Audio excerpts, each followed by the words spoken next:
Bueno, un saludo para todos. Comenzamos hoy también la segunda clase en el segundo mes que corresponde de lo que tiene que ver con teología, con lo que es la confesión de fe en el contexto de lo que es eh, la confesión de fe de Ferede que estamos viendo. Es decir, estamos aproximándonos dentro de un margen de acción porque es muy amplio todo lo que podemos ver, pero bueno, vamos a Ujú. quedar en esta parte para ceñirnos más en lo que es la confesión de fe común que todos los evangélicos en España dentro de Ferede asumimos como común y nuestra. Y hoy vamos a ver como segunda reflexión, que es muy, muy amplia. Hoy solamente vamos a aproximarnos teológicamente, aunque con matices históricos y demás, en cuanto a lo que es la Biblia, que es un tema muy importante porque es la base. Fijaros que incluso para la Reforma Protestante el primer punto de partida era ese, ¿no? Esa de las 5 solas era sola escritura, es decir, solo la palabra de Dios es la que tiene autoridad para guiarnos y vamos a hablar un poco de todo esto. La Biblia no ha llegado así de forma inmediata, sino que sabéis que la Biblia es lo que en teología se llama la revelación especial de Dios. Si hay una revelación general en la cual Dios se revela a toda la humanidad por medio de su propia creación, la creación habla del creador, pero la palabra de Dios es una revelación específica para las personas, de manera que es necesario acercarse a ella y por eso es necesario compartirla, por eso es necesario evangelizar y por eso es necesario escudriñarla para entender lo que es la palabra de Dios. Porque la palabra de Dios fue transmitida inicialmente de forma oral, pero luego de forma escrita, pero escrita en diferentes elementos, lo cual era muy complicado, porque fue escrita inicialmente, como sabemos, las tablas de los 10 mandamientos eran de piedra, y sabéis lo que es escribir en piedra, o inicialmente incluso la escritura era sobre tablas de barro que se ponían a secar y vosotros, bueno, imaginaros una Biblia escrita en tablas de barro que se tienen que poner a secar al sol para que, imaginaros. Uh, Luego, pues sería sobre eh, pergaminos, los pergaminos eran materiales ya que se podían portar, que era más fácil, no necesitabas un carro con mulas para tirar de las tablillas o de las tablas.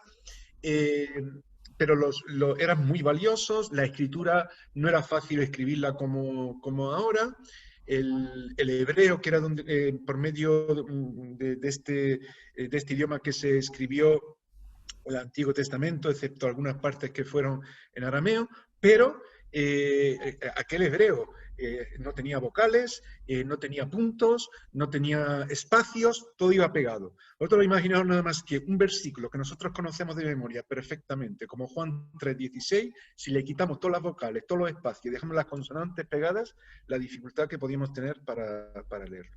Bueno, simplemente para que entendamos incluso los palinseptos, que sería otro tipo de soporte para la escritura después o durante, mejor dicho, el pergamino. El pergamino era muy valioso, eran soportes pues, de pieles de animales, había que elaborarlo y muchas veces, en fin, era complicado tener muchos materiales para escribir, hasta tal punto que incluso se han encontrado documentos de la Biblia sobre, o mejor dicho, debajo de documentos de otro tipo, documentos científicos, documentos de otras cosas, porque muchas veces lo que hacían era raspar el pergamino y escribir sobre el mismo otra cosa. Pero en los estudios que se han hecho con diferentes aparatos y demás, se ha llegado a ver que detrás de un documento que a lo mejor era científico, que había otra escritura y que era de la Biblia, que era del Antiguo Testamento. Eso es lo que se conocen como palinseptos. Luego se pasó al pergamino, con lo que tiene que ver con el papel, perdón, el pergamino, el papiro, con lo que tiene que ver con el papel y demás.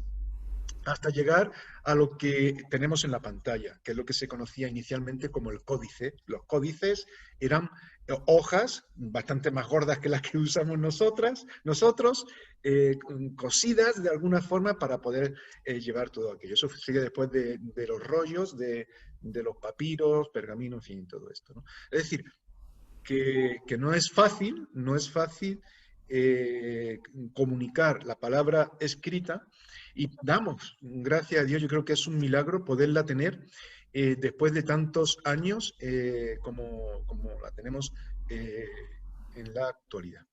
¿Vale?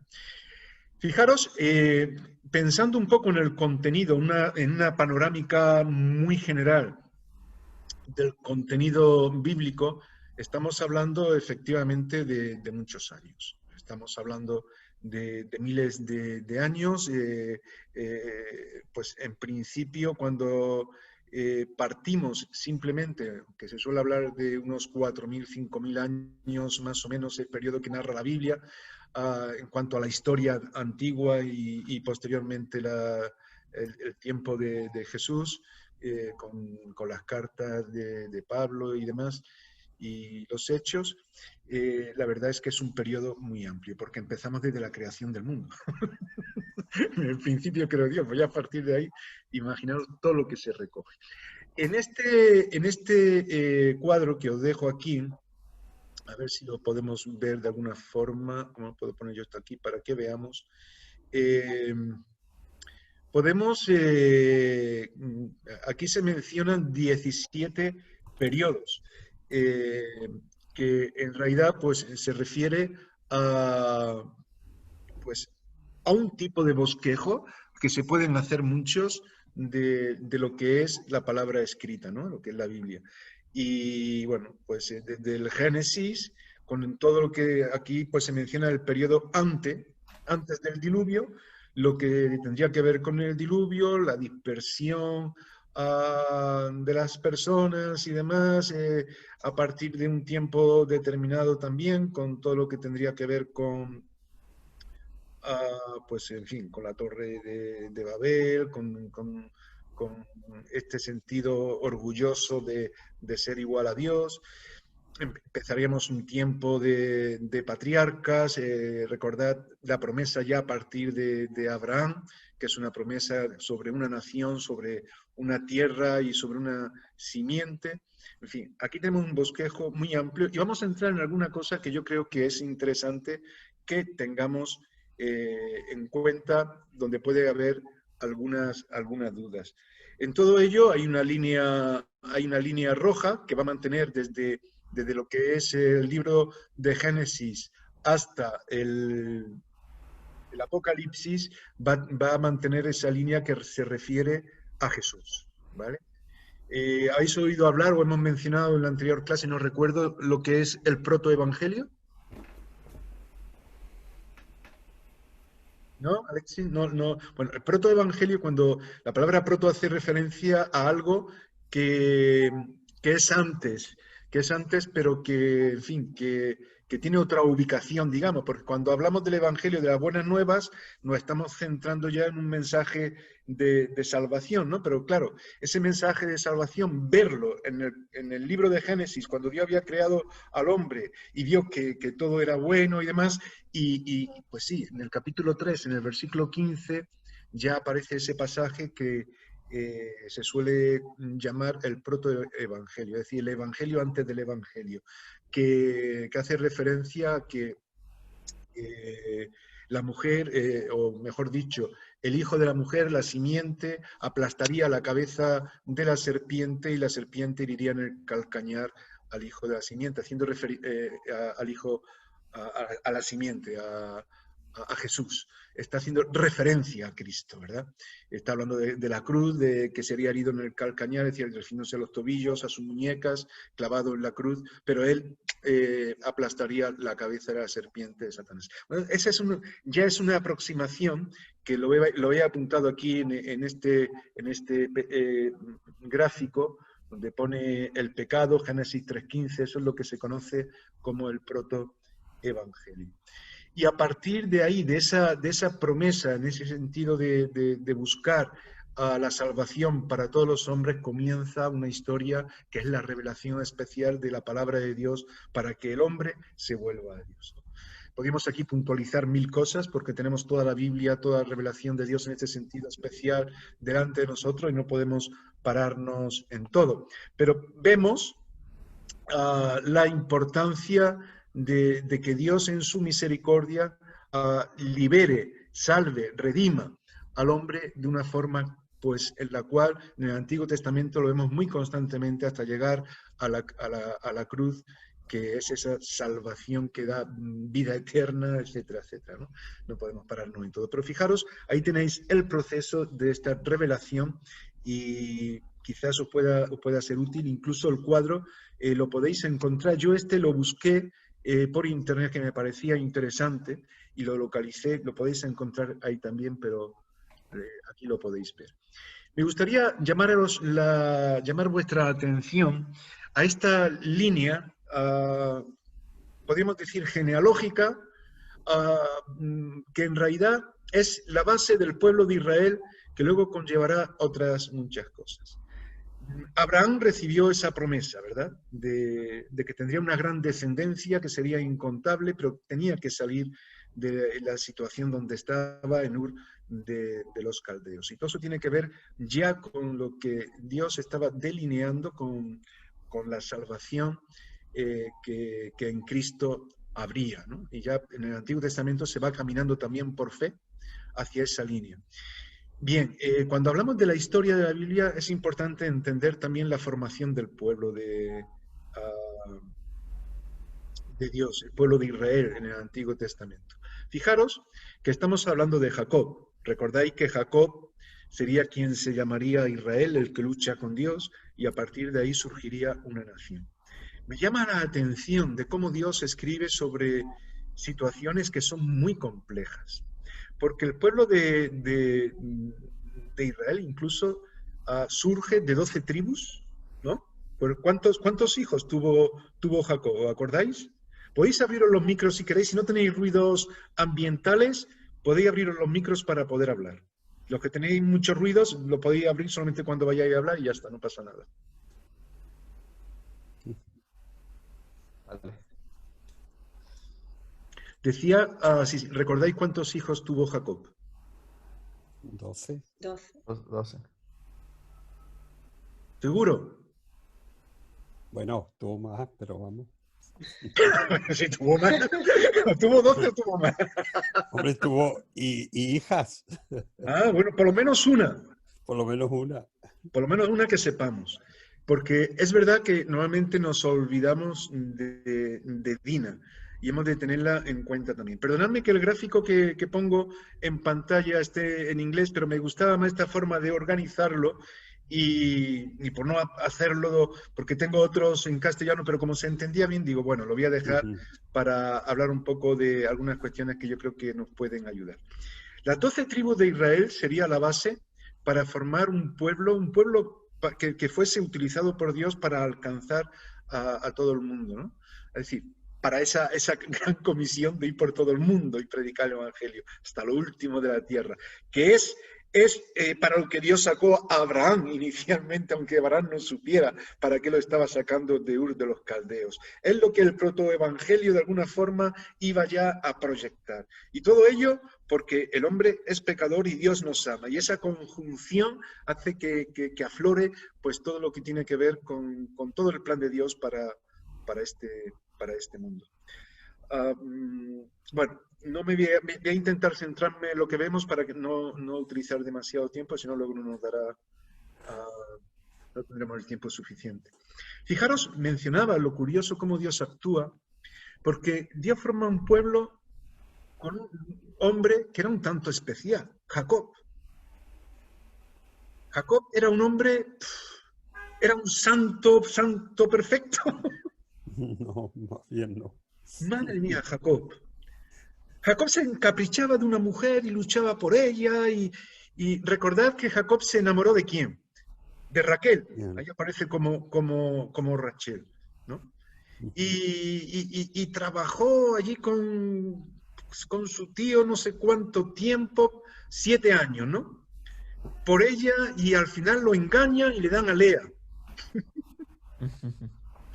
que era la hermana mayor, y él dice, pero ¿cómo me das a Lea si yo la que quería era Raquel? Pues tendrás que trabajar otros 7 años. Y otros 7 años le da a Raquel, y a Raquel al final ya sale incluso con dioses paganos, con ídolos, en fin, qué situación más extraña. Pero es que además Jacob no se conforma con sus 2 mujeres, sino que tiene también sus siervas que le ayudan a tener hijos. Y surgen así diferentes hijos que formarán el pueblo de Israel de esta situación tan extraña, ¿no? De manera que de Lea, que era la mujer que no era de la que se había enamorado inicialmente, surgirán pues estos hijos que tenemos aquí, que son 7. Es la que más hijos tuvo, contando también a Dina, ¿no? A Rubén, Simeón, Leví, Judá, y en este caso Isaacar y Zabulón. Isaacar dicen que siempre ha sido el mejor tesorero que tenía el pueblo de Israel, porque sacaba todo lo que podía. Saca.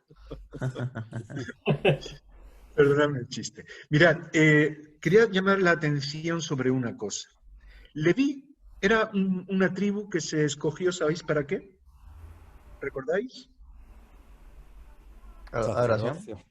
¿Perdón? Sacerdocio. Para el sacerdocio, para el templo, para ocuparse de lo que tenía que ver con, digamos, todo lo que Dios quería para su pueblo. Eran los que iban a estar trabajando en el tabernáculo y demás. Pero es interesante que precisamente de Leví sería Moisés, sería pues evidentemente también sus hermanos, Aarón, pero quería llamar la atención que cuando después de ese cuadro amplio que hemos visto donde llegamos pasando de los patriarcas al pueblo de Israel, a estos hombres que empiezan a desarrollarse bueno, y a crecer, que hay un tiempo en el que entran en cautiverio, bueno, entran en Egipto buscando ayuda para poder vivir en un tiempo complicado. Sus hermanos, es decir, los hermanos, los hijos de Jacob tampoco vivían de una forma muy honesta, muy honesta.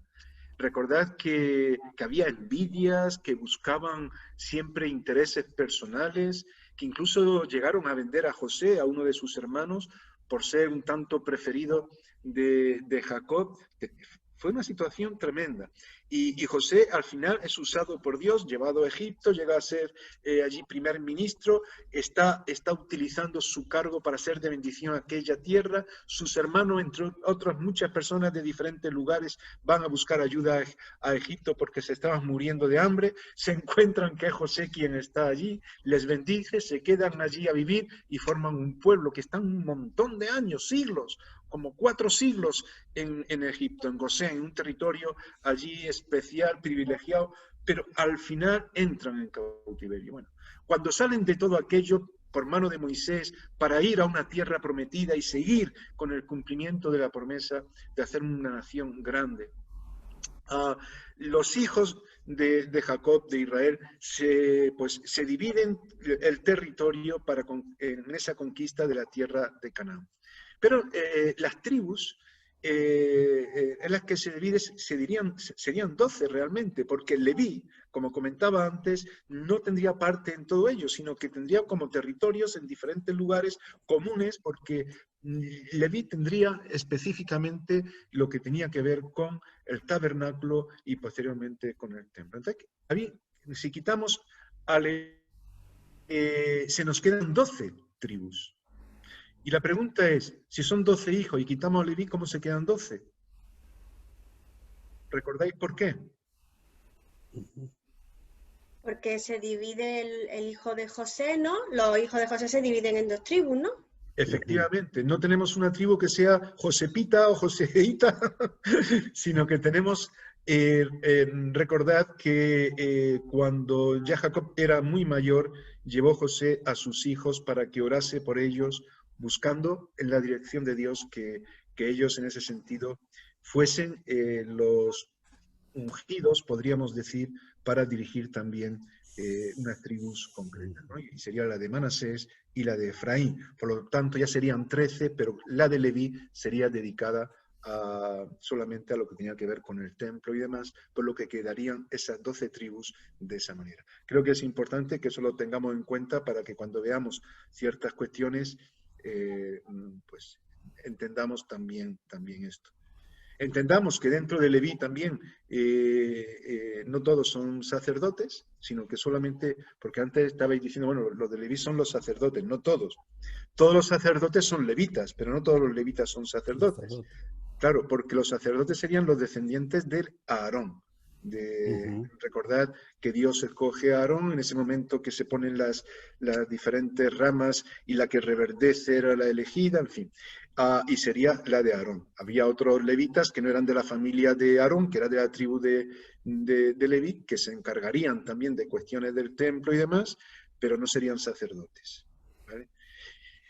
Simplemente que tengamos esta perspectiva, porque sería la base de formación del pueblo de Israel, que luego pues iría desarrollándose de una forma determinada hasta llegar al tiempo de Jesús. Bueno, ¿hasta aquí alguna cuestión?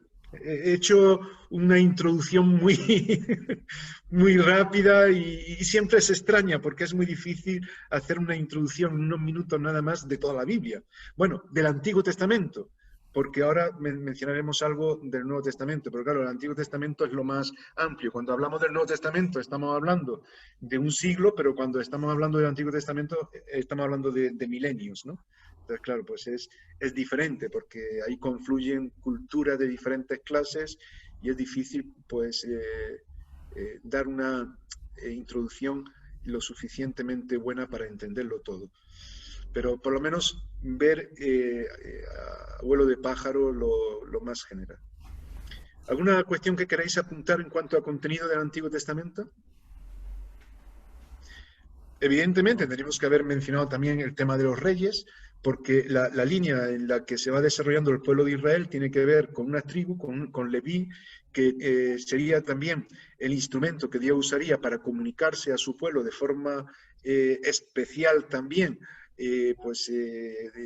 Sabéis que los sacerdotes en el Antiguo Testamento serían los mediadores, que habría un sumo sacerdote, que es el que entraría al lugar santísimo, la Santa Santorum. Todo eso tiene que ver con toda una forma de institucionalizar lo que tiene que ver con un tipo de acercamiento a Dios, porque había un templo, había unas fiestas que se organizarían en diferentes momentos y unos días especiales como el día del perdón o de Yom Kippur, cuando las personas iban para buscar el perdón sobre ellos, con los sacrificios, estaba el altar. Todo eso iría definiendo la necesidad que el hombre tenía de Dios e iría preparando el camino hasta el Mesías, quien en Hebreos, en el capítulo 1, nos dice que él se constituiría en el heredero de la ley y de los profetas, porque era el propósito de todo ello. Bueno, el Antiguo Testamento va en esa línea, el hombre se vuelve a revelar, constantemente hay una revelación, el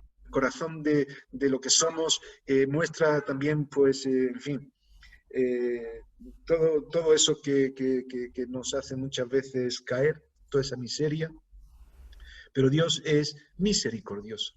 Y miseria y misericordioso o misericordia es algo que debemos de entender, ¿no? Porque no sé si habéis escuchado alguna vez la palabra misericordia en su etimología, pero la palabra misericordia significa poner el corazón en la miseria. Y cuando en el hombre hay tanta miseria, Dios es misericordia, es misericordioso. Misericordia, miseria y corde, corazón. Nos está hablando de cómo Dios pone su corazón en medio de nosotros para ayudarnos. Qué hermoso, ¿no? Pues eso es lo que va ocurriendo en el Antiguo Testamento. El hombre dice, no, nosotros queremos ser grandes, queremos tener reyes, ya no queremos seguir dependiendo de un sacerdote o de un gobernador, no queremos nada de Samuel, y Samuel se queda hecho polvo y va adelante. Y mira, que quieren rey como los otros pueblos, ¿no? Y Dios le dice, mira, no te pongas mal, que no te están rechazando a ti, me están rechazando a mí. Nómbrale rey. y le nombran a Saúl. Y a partir de ahí comienza también una decadencia, porque la mayoría de los reyes hicieron lo malo ante los ojos de Dios, y muy pocos hicieron lo correcto. Se dividiría el reino, Antiguo Nuevo Testamento sería la gran división que luego veremos. Por un lado, Samaria o Israel y Judá en el reino del sur. Y en esa división unos caerían, 721 caería el reino de Israel, 586 caería el reino del sur, hasta dejar de tener reyes y vivir en la esclavitud durante un tiempo. Y después llegarán otros profetas, llegará otro momento, los que salen en un tiempo que se dice de libertad, que en realidad es de tolerancia, hasta llegar al momento en el cual nos encontramos con Jesús. Pero bueno, vamos a ver, es que claro, todo esto que estoy comentando, sería bueno que tuviéramos por lo menos el bosquejo en la mente, porque a veces es difícil entender todo. Si vemos desde el Génesis desde el Génesis hasta la cruz, hasta Jesús, eso es lo que ocurre, es decir, están esos hombres llamados, son guiados, pasan por el desierto, Dios los prepara, vuelven a caer, a pesar de que incluso tienen jueces, pero vemos que se divide el reino después de los jueces, cuando se nombran reyes, hasta entrar al cautiverio, retorno del cautiverio, nuevos problemas. Y recordad que entre el Antiguo y el Nuevo Testamento tenemos una página en blanco. Entre el Antiguo Testamento hay una página en blanco. Yo digo que esa página en blanco representa un periodo de reflexión sin profecía, que son como 400 años. Es decir, terminamos con Malaquías, el último de los profetas en ese tiempo ya del retorno del cautiverio, y a partir de ahí son 400 años hasta que viene Jesús. Es bueno que eso también lo entendamos en lo que es la Biblia, porque muchas veces llegamos al Nuevo Testamento y nos encontramos con una serie de cosas que decimos, ¿de dónde sale esto? Nos encontramos con el Sanedrín, nos encontramos con la sinagoga, nos encontramos con fariseos, nos encontramos con saduceos, nos encontramos con una serie de cuestiones que en el Antiguo Testamento no estaban. ¿Y esto de dónde ha salido? Todo se ha formado en el periodo intertestamentario, es decir, entre esos dos testamentos que es donde está ese espacio de unos 400 años. Pero en esos 400 años seguiría habiendo batallas, sería un tiempo muy complicado. Los libros que nosotros llamamos apócrifos, que ahora veremos, se escribieron en ese tiempo. Un tiempo de luchas para mantenerse, porque es cuando se fue desarrollando también el pueblo griego o la cultura helénica, con los seleucidas, que eran derivaciones de todo esto, hasta llegar al Imperio Romano. Pero bueno, en esos 400 años se dará un poco de todo. Sería bueno que pudierais leer algún libro. Hay por ejemplo, el Compendio Manual de la Biblia, no sé si lo conocéis, el Compendio Manual de la Biblia de Halley, está en PDF incluso en Internet. Quizás os lo puedo dejar ahí para que lo podáis tener como referencia. Yo creo que lo puse en la guía del alumno, lo puse en la bibliografía, y no sé si lo puse con el enlace, lo puedo ver, si no os mando el enlace, porque ahí tenéis un bosquejo bastante bueno de todo lo que os estoy diciendo, y también tiene un capítulo que trata sobre el periodo intertestamentario, este periodo entre los dos testamentos, aunque hay libros que se han escrito al respecto, pero ahí se recoge lo que es un resumen que está bastante bien. Bien. Hemos dicho cómo la Biblia se ha ido formando, pero ¿quién decide lo que es la Biblia y lo que no es? Todavía en nuestro tiempo hay bastante confusión. Y digo que hay bastante confusión y bueno, yo voy a dejar esto luego para Bernardo, por si quiere entrar en el tema, incluso en su clase, no sé si había entrado ya. Hoy día es algo muy actual. La siguiente. No sé. ¿Qué? Que es la siguiente clase. Vale. Ahí hoy se está hablando de algo que antes no se hablaba, pero que se ha acuñado, y luego mencionaremos algo de pasado. Yo no voy a entrar en ello porque creo que es más de hermenéutica. Y es lo que tiene que ver con la inerrancia de la Biblia. Es decir, si todo lo que está en la Biblia es la palabra de Dios, o no, o hay cosas que son errores que se han colado o no. Bueno, todo esto viene desde antiguo, aunque ahora se le da ese nombre, pero habría que entender lo que ello implica y significa de cómo reconocemos lo que es y lo que no es la Biblia. Bien, para ello fue necesario crear lo que se llama un canon. Un canon viene de una palabra, como tenéis ahí en la pantalla, que viene a significar caña. Es decir, había una medida que había que ayudaba para considerar cuáles eran los libros inspirados por Dios. ¿Cuál era la palabra de Dios? Porque empezaron a escribirse, por ejemplo, antes mencionaba, en el tiempo entre los dos testamentos, se escribieron lo que la Iglesia Católica llama los libros deuterocanónicos y lo que nosotros conocemos como libros apócrifos, no inspirados. Y tenemos ahí a los macabeos, a Judith, en fin, Baruch, Sirácida, Eclesiástico, y tenemos incluso algunas porciones añadidas al libro de Daniel, y en fin, y todo eso no está en nuestras Biblias. Y todo eso es lo que la Iglesia Católica llama pues libros deuterocanónicos, es decir, que fueron reconocidos en un segundo canon. Ese canon que ellos admitieron se hizo en el Concilio de Trento, es decir, muy posteriormente, en el siglo XVI, pero no estaban originalmente. Cuando surgía todo esto, que surgían libros de diferentes clases, el pueblo de Israel se dio cuenta, el pueblo de Dios se dio cuenta que había que delimitar cuáles eran los libros que ellos siempre habían usado para que no se colaran cosas extrañas. Y efectivamente, el primer canon que se consideró que se dejó constancia, ya Flavio Josefo lo menciona. Es el primero en mencionar los 39 libros que había en el Antiguo Testamento. Estoy hablando de momento del Antiguo Testamento. Y posteriormente, en ese tiempo más o menos, también se forman unos concilios, uno en el 90 y otro en el 120 después de Cristo, estamos hablando, que dejan también constancia de cuáles son esos libros. Se llaman los concilios de Jania porque se celebraron en Jania por un grupo de rabinos que dejaron constancia de cuáles eran los libros que durante toda la historia había usado el pueblo de Israel, ¿no?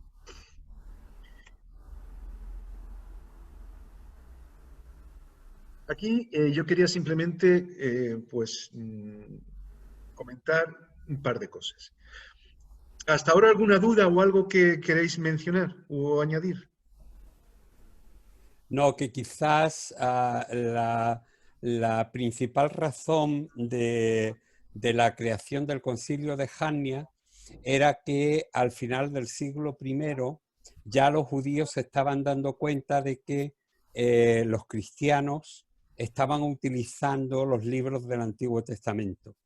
Y entonces ellos no querían que esos libros los definiesen los cristianos, sino que querían que fueran definidos desde un concilio. Y esa fue la principal razón por la que se hizo un listado de libros que eran los que ellos consideraban que había que aceptar. Muy bien, gracias, Bernardo. Es decir, como digo, hay una serie de cuestiones que se dan, que son las que llevan, porque de forma natural la palabra de Dios era compartida, pero cuando se da una serie de circunstancias se va a esto, ¿no? Y escucharéis hablar de la Tanaj. La Tanaj es el nombre que le suele dar al pueblo de Israel actualmente incluso a lo que nosotros llamamos el Antiguo Testamento. Y son las siglas de las palabras Torah, Nevi'im y Ketuvim, que son los nombres que se le daban, o se le da, o le sigue dando el pueblo de Israel a la división de los libros del Antiguo Testamento. Ellos lo tenían en 3 apartados, no como nosotros lo tenemos actualmente. Ellos tenían simplemente la Torá, que es donde estaban todos los libros de instrucción. Luego estaban los profetas, que eran los Nevi'im, y bueno, ahí hacían una división entre profetas anteriores y profetas posteriores, y no seguían la misma división que nosotros seguimos. Y luego los Ketuvim, que eran los escritos, donde estaban Salmos, Proverbios, Ruth, Cantares, etcétera, etcétera. Si veis, yo os he puesto un listado donde hay dos columnas, una que pone el canon palestiniano o palestino, El palestinense. y o palestinense, y el canon alejandrino. Bien. En realidad, fijaros, si os dais cuenta, en el canon alejandrino constan, que lo he puesto yo ahí entre paréntesis, lo que se conoce como los libros apócrifos. Es decir, los libros no reconocidos por nosotros como inspirados, porque no estaban inicialmente, que son los libros de Judith, Tobías y los de Macabeos, sabiduría, eclesiástico, e incluso hay salmos de Salomón que también están incluidos que no tiene nada que ver, y hay algunas, en Daniel decía que había también un añadido, que es el de Bel el dragón, y también en Lamentaciones hay algo añadido como una epístola de Jeremías. Bueno, todo eso en lo que era el canon palestinense o palestiniano, palestino como le queréis llamar, pues los diferentes nombres, no estaban. Y en realidad ellos eran los que usaban, los que estaban transmitiendo la palabra de Dios.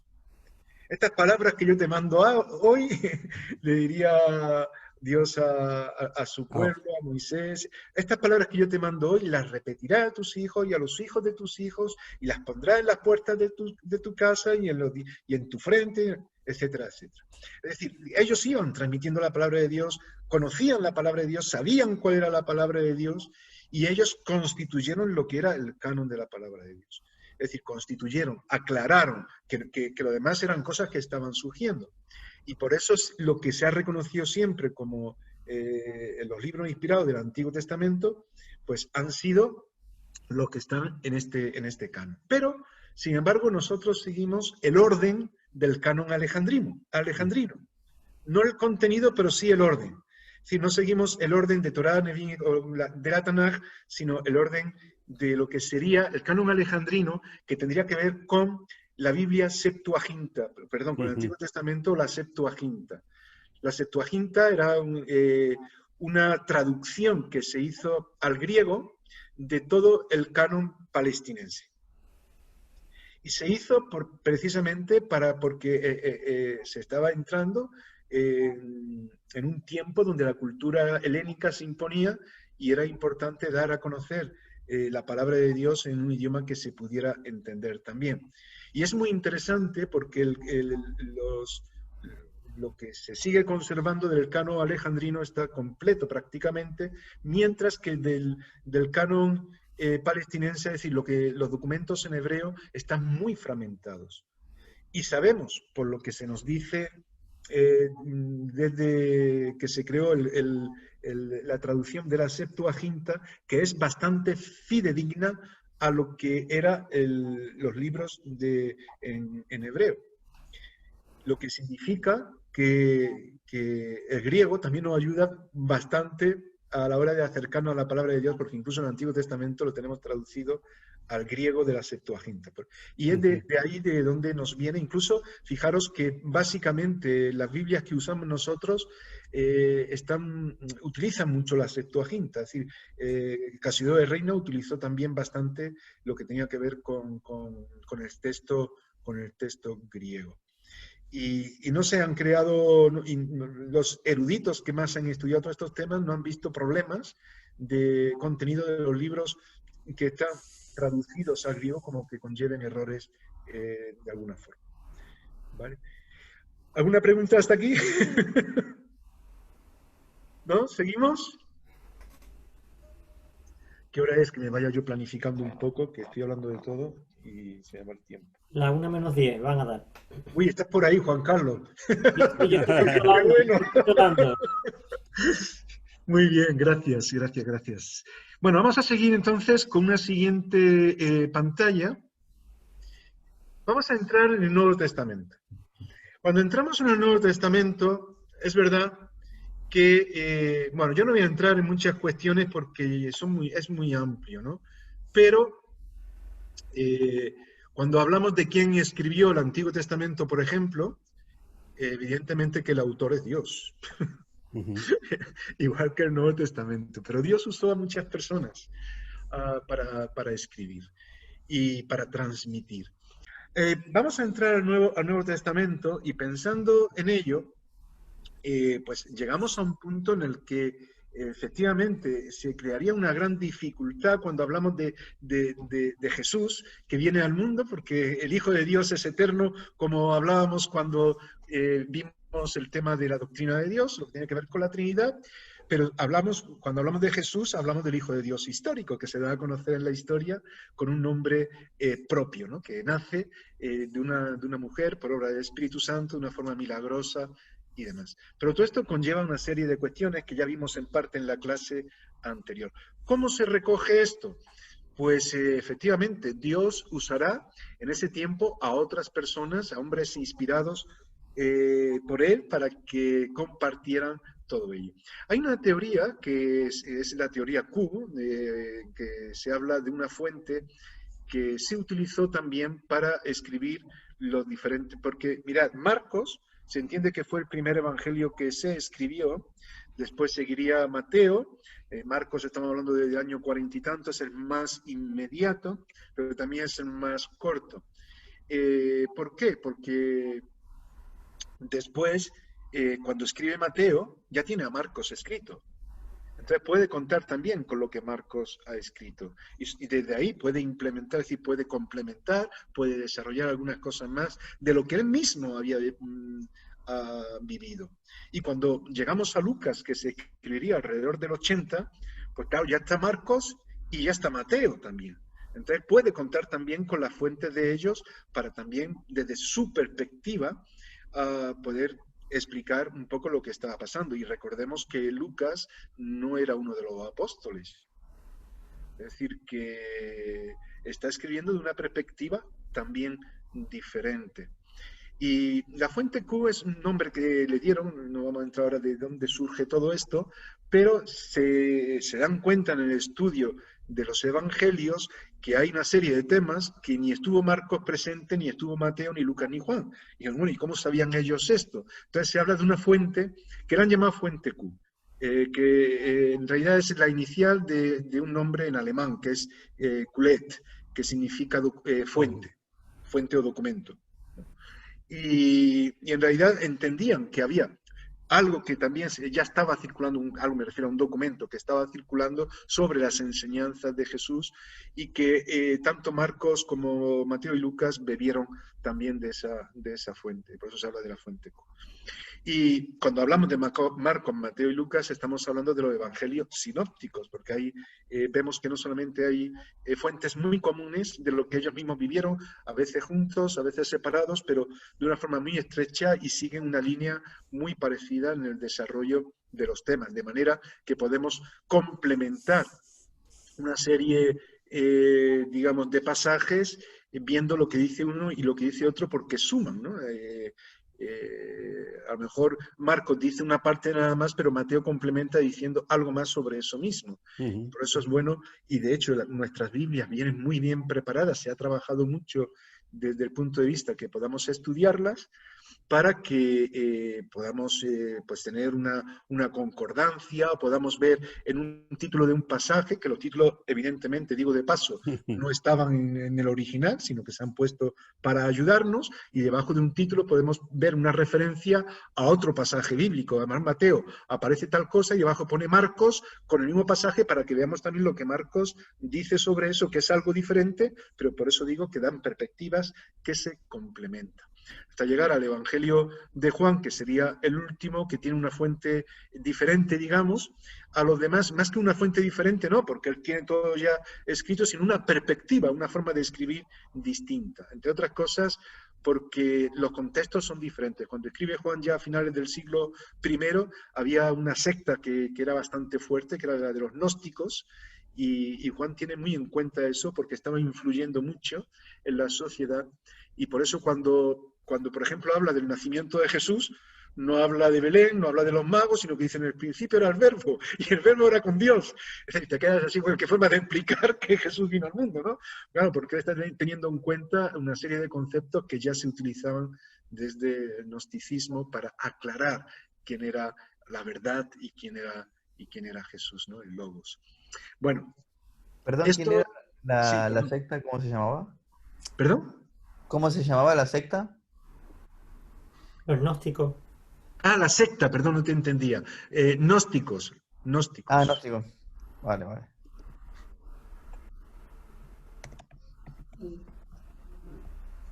El canon del Nuevo Testamento, lo voy a pasar un poco así, también se formaría un canon, como con el Antiguo Testamento.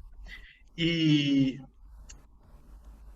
es bueno que también lo tengamos en cuenta porque surge por otro motivo diferente, como los que hemos apuntado antes o lo que señalaba también Bernardo anteriormente, ¿no? Se hizo necesario decir cuáles eran los libros inspirados porque también se estaban escribiendo una serie de libros que no tenían nada que ver con lo que era la palabra de Dios. Incluso se estaban escribiendo libros con nombres de los apóstoles sin ser los apóstoles, que eran lo que se llamaban libros pseudoepigráficos, es decir, que se hacían pasar por los apóstoles para que lo que escribiesen tuviese buena aceptación. Y ellos mismos tenían que estar desmintiendo esto. En fin, hubo una... Porque fijaros que cuando estamos hablando de la formación de lo que nosotros llamamos hoy el Nuevo Testamento, el canon del Nuevo Testamento, estamos muy cerca de lo que había ocurrido, porque estamos en los primeros siglos. No es como el caso del Antiguo Testamento, que si hablamos de Moisés hasta Malaquías, que fue el último profeta, llovió mucho. Sí, estamos hablando de 1500 años, estoy así dando números alrededor, ¿no? De forma gruesa. Pero hayan pasado muchos siglos, pero aquí no, aquí es muy inmediato. Y era fácil poder, es decir, todavía los hijos de o los nietos de estaban ahí.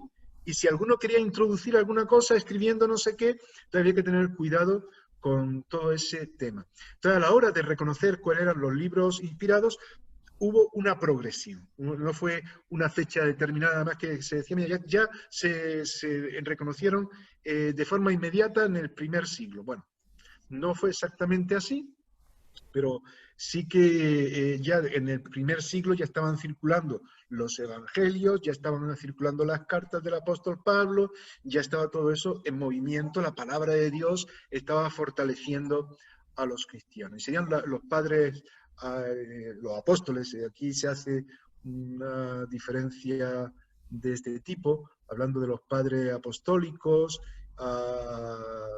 de la patrística, posteriormente, quienes irían mencionando una serie de libros que ayudarían a entender cuáles eran. Si en el primer siglo, 100 a 140, ya los 4 evangelios y las cartas del apóstol Pablo, las 13 cartas, ya eran reconocidas. Si eso ya estaba acuñado como algo que Dios había dado, como palabra de Dios para el pueblo de Dios, para aquellos cristianos que se iban convirtiendo, era su guía, ¿no?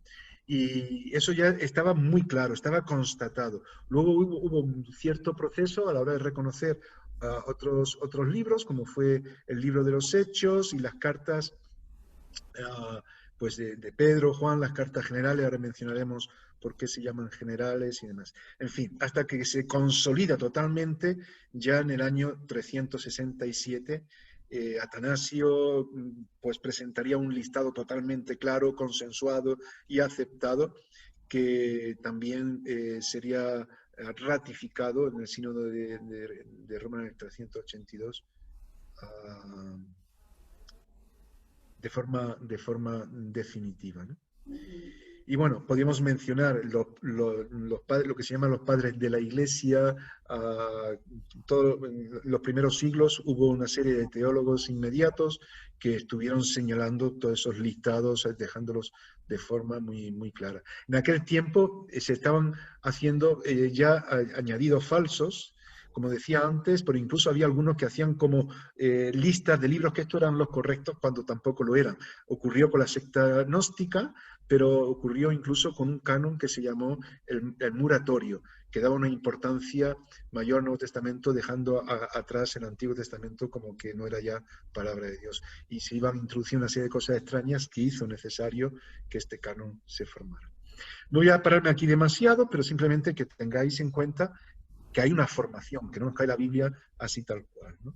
Y que además, cuando hablamos de cómo reconocer esos libros, cómo aplicar, cómo medir, cuál es la tabla de medida para reconocer esos libros, hay unas pautas que se suelen dar también que tienen en cuenta pues los concilios iniciales, los que están trabajando en todo ello, pero sobre todo era consensuar lo que se estaba usando. Era importante también que la palabra de Dios estuviese en estos libros. Ese es un motivo por el que, por ejemplo, en el libro de Esther, en el Antiguo Testamento, costara trabajo admitirlo, porque no, el nombre de Dios no aparece en este libro. Y por eso fue uno de los últimos que se admitieron. Ese y Cantar de los Cantares, porque se entendía que era un libro muy erótico. Entonces, como que había, oye, cuidado, que esto es un poco extraño, pero al final se reconoció también como palabra. Sí, y Ruth y Jonás, porque trataba con lo que era la misericordia sobre los pueblos gentiles.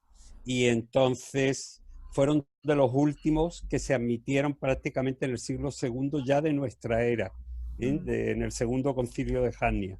Sí, por eso, porque pues había también esos prejuicios, esas cosas, pero bueno, así se fue dando, ¿no? Y en el Nuevo Testamento, pues al final los libros que tenemos son los que bien conocéis, los 27 libros que formaron ese canon de forma inicial, y aquí sí que no se dio lugar a libros deuterocanónicos ni nada de esto. Se escribieron libros que no eran inspirados, pero tanto la Iglesia incipiente como la posterior reconocieron que eso no era palabra de Dios y nunca se llegó a admitir.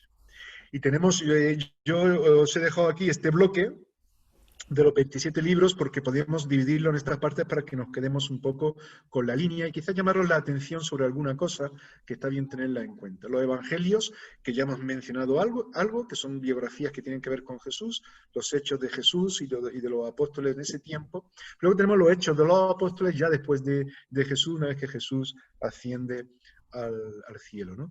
Que el otro día me acuerdo en un programa que estábamos grabando en la radio, con Juan Carlos y yo, hablábamos de los hechos del Espíritu Santo, más que de los hechos de los apóstoles, porque vemos cómo el Espíritu Santo empieza a entrar en la historia también de una forma especial, que era la promesa que Jesús había dado cuando él ascendiera al cielo. Y vemos cómo se hace notorio de una forma especial cuando en el aposento alto, el día de Pentecostés, el Espíritu Santo viene y empieza a proyectarse todo aquello que ya Jonás y Ruth también estaban introduciendo, aunque a Jonás también le costase mucho, es que la palabra de Dios era para todos y no solamente para algunos, ¿no? Por eso había judíos de todas las naciones y fue algo que Dios usó de una forma estratégica para llegar a todo el mundo, ¿no? Y luego tenemos las cartas a partir de Hechos del apóstol Pablo. Aquí pone 14 cartas, en realidad tendríamos que hablar porque aquí, bueno, yo no he puesto, me he equivocado, yo no sé, perdón, que le da para atrás. En realidad serían 13 cartas y la de Hebreos, que sabéis que no sabemos muy bien quién la escribió.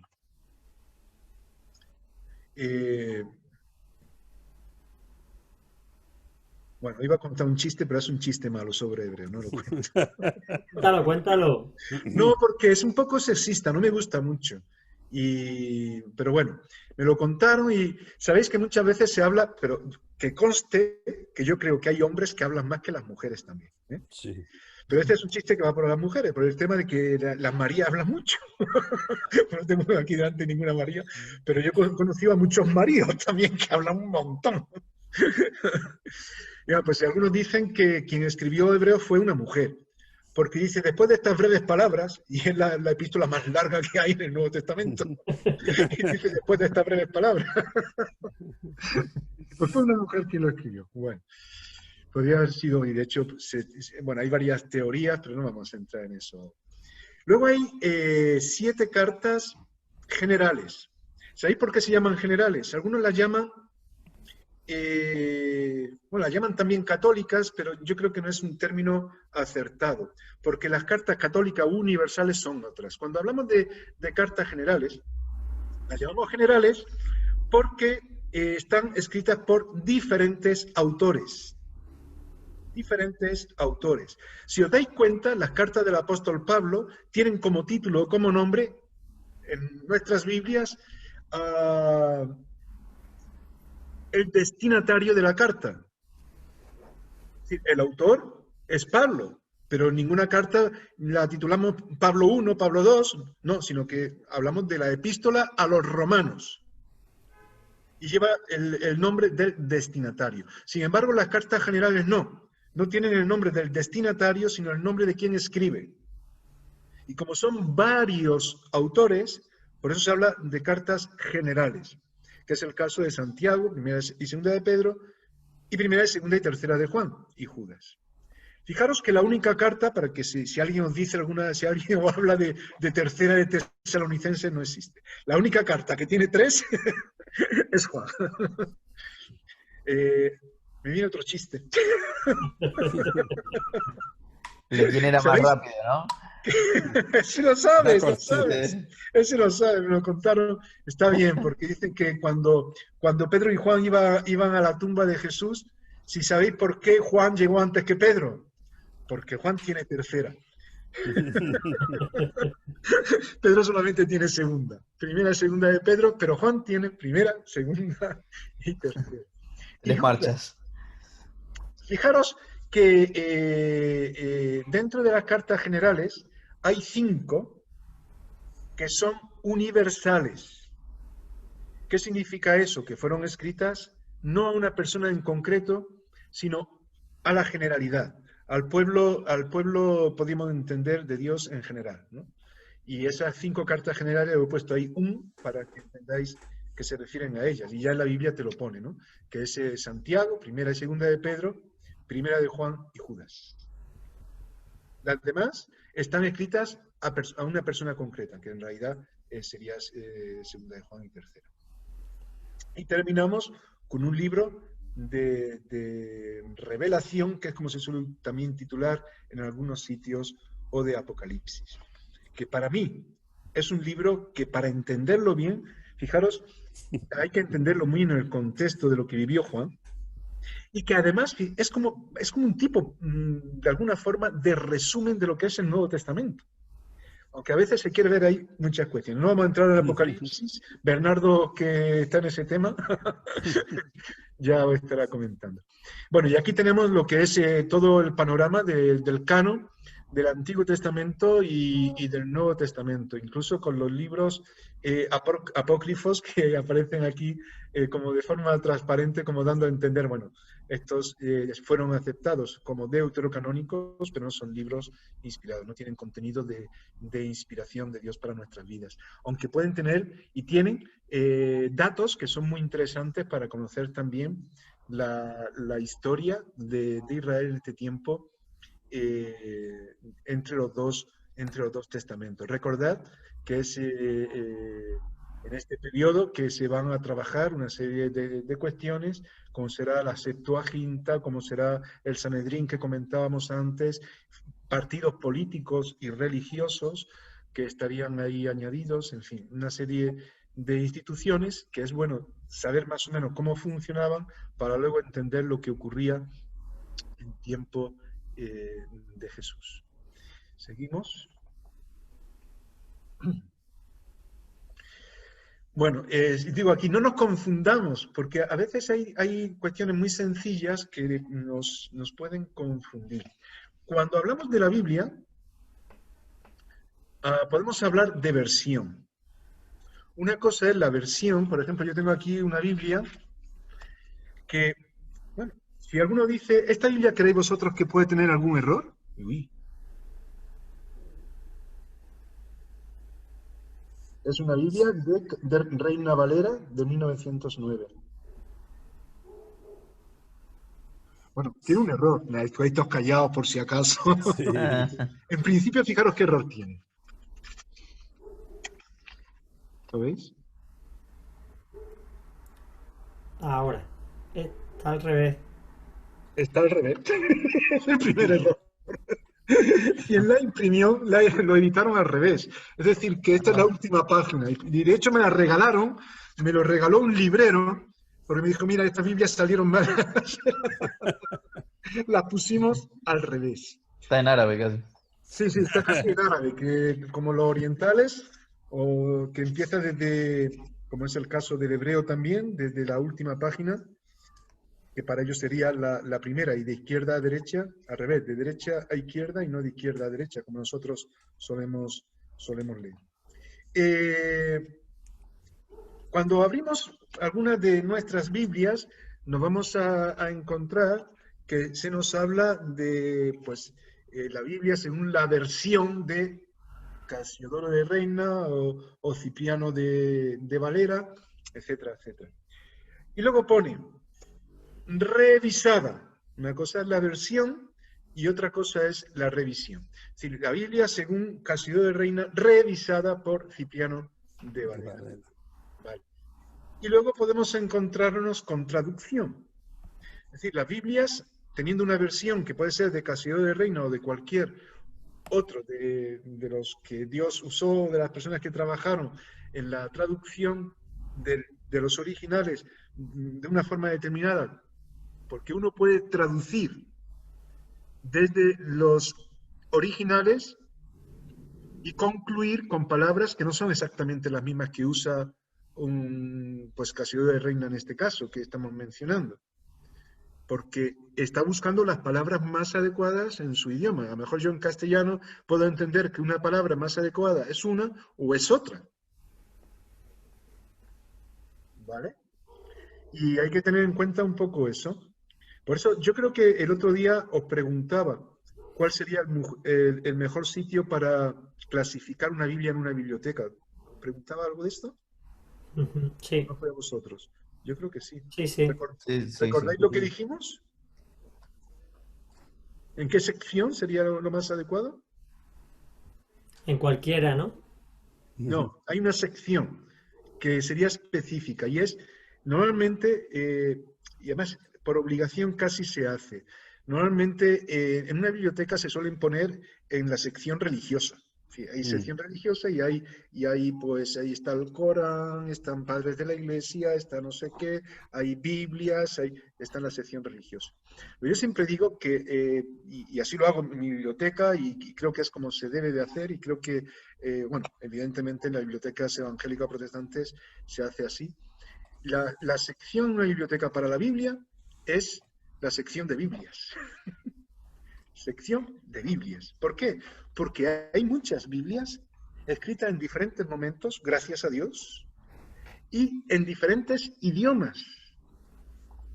Y eso nos ayuda a poder, y no solamente en diferentes idiomas, sino con ediciones distintas que pueden llevar ayudas diferentes. Por ejemplo, la Biblia de Thompson, no sé si la conocéis. Es una Biblia que yo me acuerdo hace años cuando salió aquella Biblia, se entendió como una aportación muy buena porque trae un montón de herramientas, de estudios, de introducciones que te ayudan a entender muy bien ciertas cosas. Es una Biblia con comentarios, de alguna forma. Pero no es la Biblia ya solamente, sino que tiene una serie de cuestiones que son ayudas, que no es la palabra de Dios como tal, ¿no? Y eso tiene que ver ya con la edición de la Biblia. Entonces, una cosa es la versión, la revisión, la traducción y la edición. Y en medio de todo esto, hay que tener en cuenta que muchas veces cuando tenemos dudas y quizás no tenemos... a mí me gusta de vez en cuando, no tanto, porque por el tiempo y por cómo vamos, no me paro tanto en el griego. Pero a mí me gusta de vez en cuando pararme, cogerme mi Nuevo Testamento en griego, que ahora además lo tenéis también, lo podéis tener gratuitamente en los móviles y todo, y tener unas nociones de griego no es tan complicado. Pero bueno, para quienes tengáis esas nociones, pues podéis ir al griego y ver alguna palabra, cómo se escribió, cómo estaba escrita en el Nuevo Testamento o en la Septuaginta, que es algo muy cercano a lo que eran los documentos del hebreo en aquel tiempo. Y poder ver cómo se ha traducido y por qué se ha dado este giro. Y eso te ayuda a enriquecerte mucho más. Ahora, lo que no podemos hacer, yo me acuerdo de un hermano que me decía, hombre, Juan Manuel, es que, en fin, yo me pongo a leer la Biblia y ya está. Y bueno, está bien que tú tengas tu devocional. Porque me decía que, claro, yo en mi devocional no voy a pararme a pensar si esta palabra tenía que ser otra o no, porque entonces mi mente, bueno, está bien, tú ten tu devocional, está bien que uses una Biblia que se entienda que es una Biblia respaldada por bien sociedades bíblicas o por la entidad adecuada, que no sea algo extraño, porque hoy día, lo siento decir, pero una Biblia puede escribirla cualquier persona, ponerle un nombre determinado e introducir cosas que no son buenas. Es el caso de los testigos de Jehová, pero también podía ser el caso, a mí hace poco no, ya hace un tiempo, me llamaba una persona, que evidentemente no doy nombres y seguramente que haría un buen trabajo, pero yo preferí no participar, que me decía que iba a ser, que había escrito o estaba escribiendo el Nuevo Testamento. Ya cuando me dijo eso, me quedé un poco así. Porque digo, ¿tú estás escribiendo el Nuevo Testamento? El Nuevo Testamento Estaba escrito. hace mucho tiempo. Claro, me quería dar a entender que estaban haciendo una recomposición del Nuevo Testamento, que fuese muy actual, muy para el nuevo tiempo y tal. O sea, yo pregunté, bueno, ¿y quiénes están detrás? No, pues estoy yo y algunas personas que estoy buscando. Claro, personas que muchas veces ni tienen los estudios necesarios, que son personas que tienen una perspectiva, digamos, de algo determinado y que escriben el Nuevo Testamento. Y bueno, a mí me llamaban porque me dicen, bueno, tú eres una persona conocida para que escribas algo bueno acerca de esto que vamos a hacer. Y le dije que lo sentía, pero no podía participar, ¿no? A mí también me lo hicieron. A ti también. Pues luego, como escuchen este vídeo, nos van a poner los dos buenos. Como escuchen la grabación del vídeo. Sí. Pues, pero yo lo expliqué, digo, mira, perdona, es decir, yo te puedo apoyar en el sentido de estar orando, que vaya todo muy bien, pero yo pienso que las cosas que tienen que ver con esto deben de ser de otra forma. Respeto lo que tú haces y si el Señor te guía a ello, pues, pero yo no puedo participar ahí. Pero bueno, eso es un criterio porque, mirad, hay cosas que a veces hay que cuidar, hay que cuidar. Por eso yo decía, y sería bueno que lo vierais también, porque es algo que se ha puesto muy de moda también hablar de la inerrancia o no de la Biblia. Para mí la palabra de Dios es inerrante. ¿Cómo se va a equivocar Dios? La palabra de Dios es certera, perfecta y vamos, y es como dice la misma Escritura, ¿no? Que penetra hasta lo profundo del alma y nos ayuda a discernir los pensamientos y pues, la palabra de Dios. ¿Cómo va a haber error? Ahora, cuando alguien dice, no, es que literalmente yo creo en todo lo que está aquí escrito, ¿vale? Pero si yo te pongo otra Biblia que es de otra versión y está escrito de otra forma, literalmente, ¿qué significa para ti? O cuando alguno dice, no, es que las cosas hay que cogerlas literalmente. Porque tú dices que esto es metafórico, que esto que no, y al final, ¿qué es? Pues yo no estoy de acuerdo, no sé qué, no sé cuánto. Hay personas que también me han dicho eso. Y bueno, digo, mira, yo me quedo a veces fijo a ellos y les digo, oye, ¿tú veo que tienes 2 orejas? Bueno, sí. ¿Tienes 2 ojos? Sí. Digo, ¿tú nunca has pecado? Hombre, alguna vez. ¿Tú sabes lo que dice la Biblia? Que si pecas con tu oído o con tu ojo, que te saques el ojo y te quites la oreja. Y veo que tienes las 2 cosas. Nunca has pecado. Pero es que eso no es literal. Bueno, pues entonces, ¿qué me estás diciendo, amigo? ¿Entendéis lo que quiero decir? Yo creo que hay que saber entender ciertas cosas que son básicas. La palabra de Dios no se equivoca. Es verdad que los originales como tal no los tenemos. Entonces hay que saber mantener un equilibrio y esa línea de la que Bernardo seguro está hablando de interpretación. Fijaros que yo me estoy centrando en lo que decía al principio, lo que es el resumen doctrinal, digamos, común a todo el pueblo evangélico que FEREDE comparte, la Federación de Entidades Religiosas Evangélicas de España y la Alianza Evangélica Española. Y este punto que estamos hablando tiene que ver con este segundo artículo de esta confesión que se asume, ¿no? Que es la divina inspiración de la Sagrada Escritura y por consiguiente su credibilidad total y su suprema autoridad en todo lo que atañe a la fe y a la conducta. Y aquí hay varios aspectos. La inspiración. Es decir, la palabra de Dios es inspirada, es lo que nos dice el mismo Evangelio. Cuando Pablo escribe a Timoteo, es que la palabra de Dios es inspirada. Dios inspira y usa nuestras personas con un código de lenguaje. Es decir, evidentemente hay una cultura, pero es que Dios incluso va a utilizar palabras que serán palabras, digamos, usadas como instrumento para dar a conocer su voluntad. Y son palabras que muchas veces a lo mejor corresponden. Hay algunas que se van a forjar dentro de lo que es el mismo pueblo de Dios, pero hay otras que son de otras culturas, que se asumen, incluso ritos que nos vienen de otras culturas, pero que se le da un significado a lo que Dios quiere realmente mostrar. Pero bueno, eso tiene que ver con lo que Bernardo os está comentando. Y también, bueno, entender la Sagrada Escritura. Cuando la divina inspiración de la Sagrada Escritura la entendemos de forma correcta, pues bien, pero cuidado, no entendamos la Biblia como algo mágico. La Biblia no es magia. Yo me acuerdo, mi madre, antes de, bueno, yo no conocía el Evangelio, mi madre se crió en un convento de monjas y teníamos una Biblia enorme, de esa que era ilustrada con imágenes de diferentes tipos y tal. Y mi madre metía ahí también los billetes de dinero. Yo no sé si era para que Dios se los multiplicara o para esconderlos, pero yo me acuerdo de niño que estaba ahí. Bueno, os digo, a veces se puede creer que es algo que, bueno, si usarla como un amuleto. Ya no se puede usar como un amuleto. Sí, es la palabra escrita para revelar la voluntad de Dios a nuestras vidas, la palabra inspirada, pero no es un amuleto. Yo me acuerdo una hermana que tenía puesto un texto bíblico en la puerta de su casa. Y yo le preguntaba, digo, y ese texto bíblico, no me acuerdo ahora cuál era, pero tenía ahí un texto bíblico y decía, ¿ese texto que tienes en la puerta para qué es? ¿Es para compartir lo que tú crees? Dice, no, es para que Dios guarde en mi casa, para que no me roben. Claro, eso es como si fuera un amuleto al final, ¿no? Tener ahí para que me proteja, ¿no? En fin, es como... a veces en algunas películas se suele... Bueno, Sagrada Escritura quiere decir, en realidad, pues, que la palabra de Dios es santa, en el sentido de que viene de Dios y que tiene poder para cambiar nuestras vidas porque viene de Dios.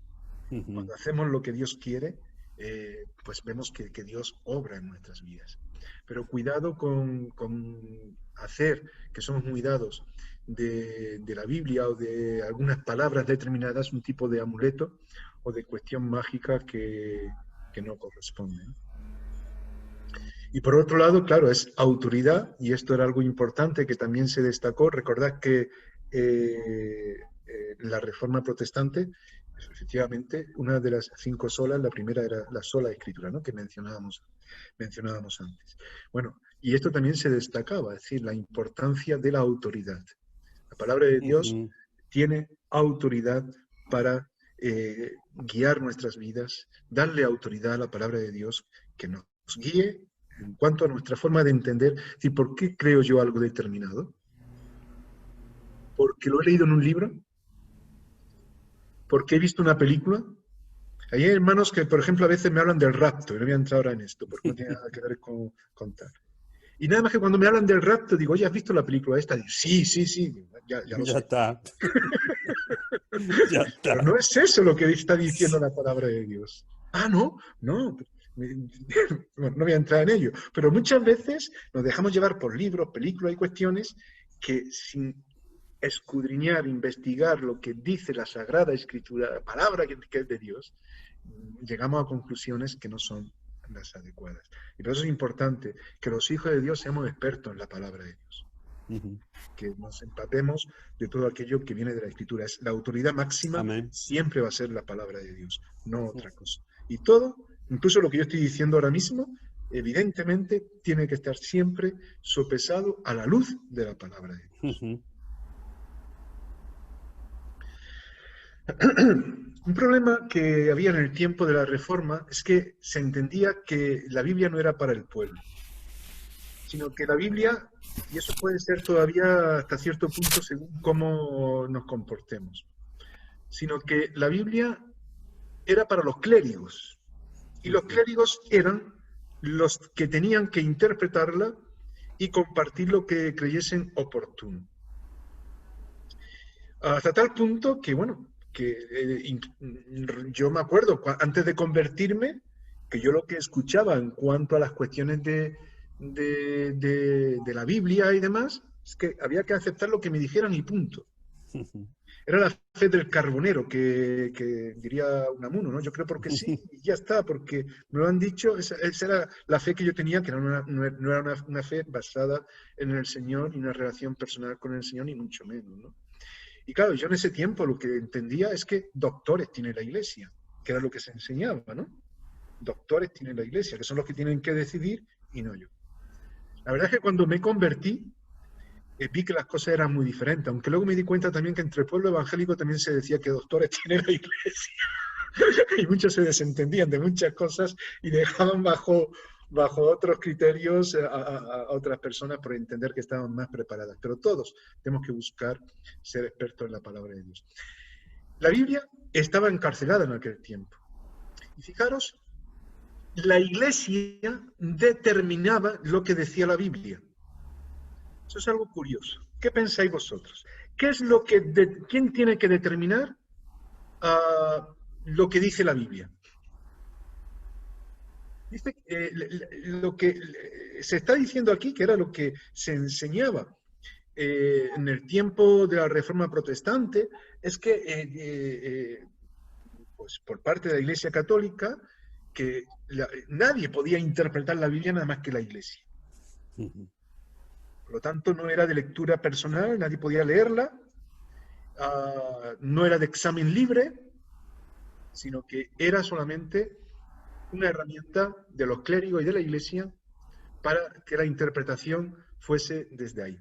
Y la Iglesia determinaba lo que decía la Biblia. ¿Qué pensáis? ¿Nosotros estamos de acuerdo con eso? No. ¿Alguna opinión? No. Que estoy hablando mucho. ¿Por qué? No, porque yo creo que lo que determina la Biblia es el Espíritu Santo. Efectivamente, lo que estaba diciendo Antonio, sí, el Espíritu Santo ha inspirado a las personas, la palabra de Dios está ahí y tenemos que acercarnos en oración, que el Espíritu nos guíe, pero también preparándonos, acercándonos, sopesando. Que no vayamos, yo sé que hay momentos dados en los que tenemos que decir, Señor, no hay manera, de una forma especial, revélate a mi vida, muéstrame algo, ¿no? Pero la tónica tenía que ser también de disciplina. Vamos a ver algunos textos sobre esto, y digo de disciplina en cuanto a acercarnos a la palabra de Dios y forzarnos por conocer mejor lo que Dios quiere. No hagamos como aquel que decía, Señor, muéstranos algo y abre la Biblia, aquí, ¿no? Y pone, lo que vas a hacer, hazlo pronto. Dice, oye, abre por otro lado, aquí. Y pone, y Judas se ahorcó. Y lo que va a hacer es lo pronto. Es decir, no. Yo sé que a veces podemos hacer estas cosas, ¿no? A ver, Señor, dime algo. Y al final el Señor no habla, ¿no?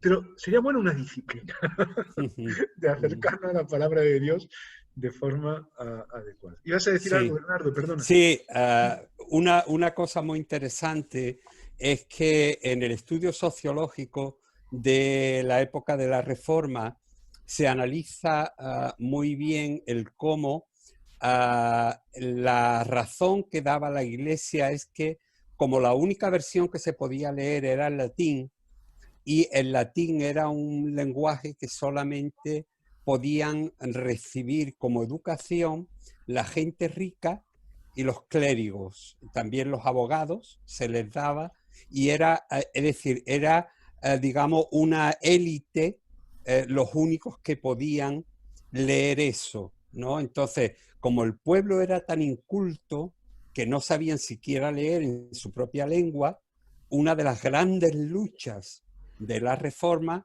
fue llevar el texto bíblico a los idiomas vernáculos, al idioma que se hablaba en cada lugar, ¿no?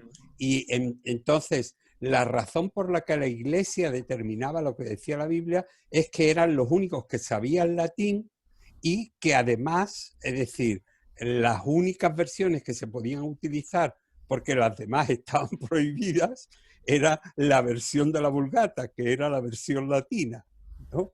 Entonces, es muy interesante en el estudio sociológico de esa época entender esa parte. Bueno, y de ahí que incluso dentro del contexto nuestro, en España, cuando la palabra de Dios empieza a compartirse, en realidad es que la palabra de Dios estuvo prohibida en España hasta hace muy poco. Sí. Es decir, la de Nácar Colunga fue yo creo que la primera Biblia católica en castellano que empezó a circular, y eso no hace tantísimos años.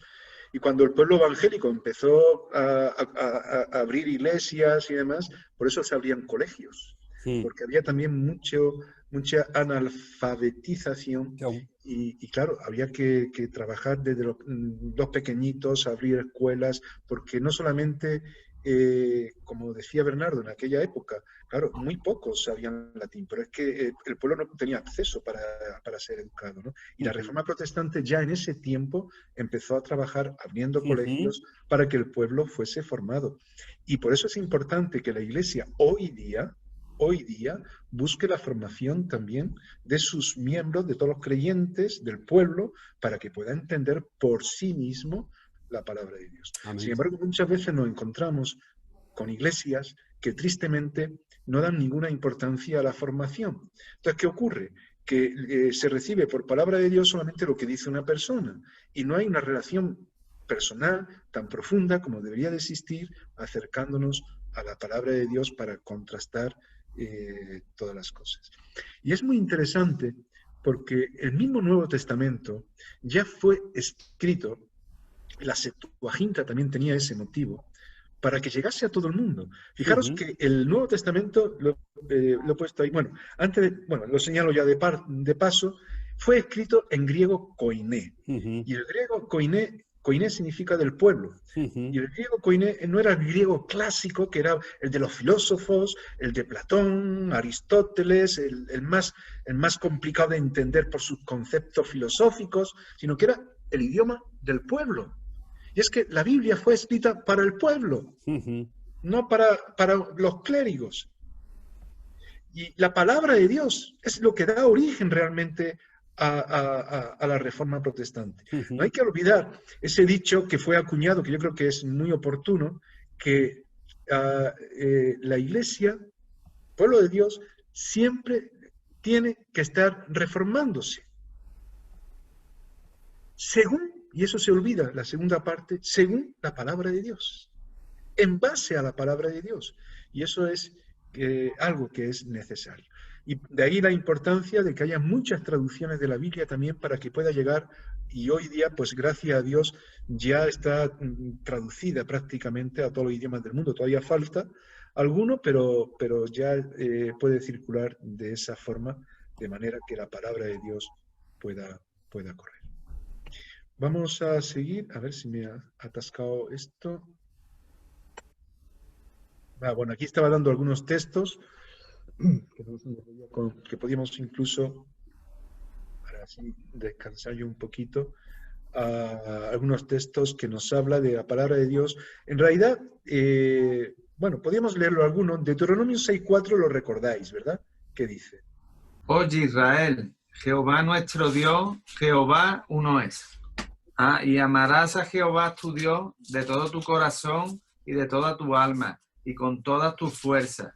Y estas palabras que yo te mando hoy estarán sobre tu corazón y las repetirás a tus hijos y hablarás de ellas estando en tu casa y andando por el camino y al acostarte y cuando te levantes. Y las atarás como una señal en tu mano y estarán como frontales entre tus ojos. Y las escribirás en los postes de tu casa y en tus puertas. Vale, hasta ahí está bien. Fijaros, el pueblo de Israel, sabéis que era un pueblo muy literalista en la forma de entender las cosas. Y de hecho ellos, pues todo esto lo hicieron así. La palabra de Dios tenía que formar parte de nuestras vidas, que es lo que está diciendo aquí Deuteronomio. Pero es verdad que el pueblo de Dios cogía y se ponía, como tiene que estar en tu mente, se ponía la palabra de Dios en una cajita. No sé si habéis visto a los judíos que llevan unas cajitas atadas, ¿no? Que era lo que, ¿cómo se llamaban? Filacterías. filacterías, que era la cajita donde ponían, y además ponían lo que era el credo, la Shema, que era Oye Israel, Jehová tu Dios, Jehová uno es, ¿no? Y ahí se ponían su filactería. Pero en realidad la importancia de que la palabra de Dios sea interiorizada. Porque dice, fijaros, en Romanos 1.16, no vamos a leer todos, pero por lo menos alguno más. ¿Alguien quiere leer Romanos 1.16? Porque no me avergüenzo del Evangelio, pues es poder de Dios para salvación a todo aquel que cree, al judío primero y también al griego. Bueno, la importancia de entender que el Evangelio es poder. Y no de esa postura que decíamos antes, de algo mágico, de que, bueno, poner una Biblia y con la Biblia reprender al diablo, no es eso, ¿no?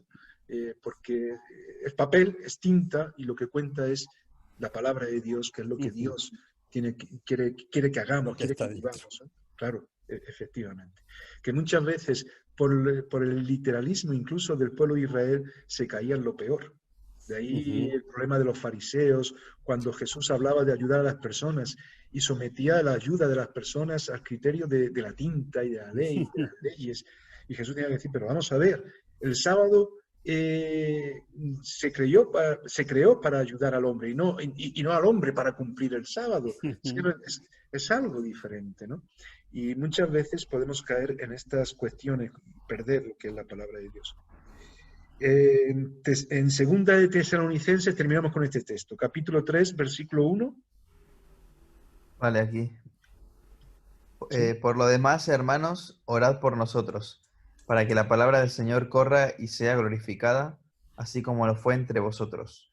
La importancia de que la palabra de Dios no esté presa, que compartamos la palabra de Dios, no de una forma así simplemente mecánica, como si fuera un rezo, sino compartirla con las personas, hablarle a la gente de quién es Jesús, de quién es el Señor.